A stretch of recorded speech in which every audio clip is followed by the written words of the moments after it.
The Starbond 2-ounce cyanacrylate or Ca glue comes in a clear plastic package. That's so that you can see the viscosity of the glue that's inside.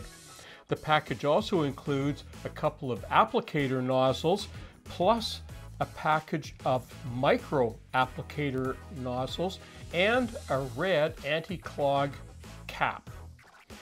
You'll also find step-by-step instructions right under the lid.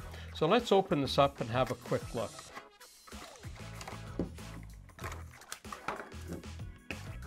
The very first thing you'll want to do, even if you're an experienced Ca glue user, is have a quick look at the instructions. You never know what information might be new, and in this case there is a new QR code that you can use with your phone or mobile device. If you have the installed app, you can quickly get details on your product. Let's have a quick look now at how we start using it. You take off the shipping cap, which I've just done. Install one of the applicator nozzles.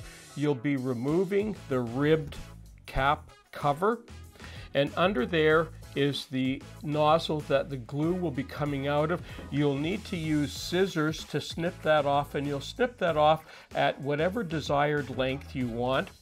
At that point you can replace it with the ribbed cap, or you can use the little red anti-clog cap that comes in the package. If you're going to be using the micro nozzles for some very fine work, that fits on top of this. After you've snipped this off, will fit on top of that, and you'll also have to snip off these again at the desired length. You'll have to cut that off so that the glue can come out. Then you replace the nozzle when you're finished, and that's it. But the first best step when you get your Ca glue and open the package is to briefly read the instruction manual. There's great information there.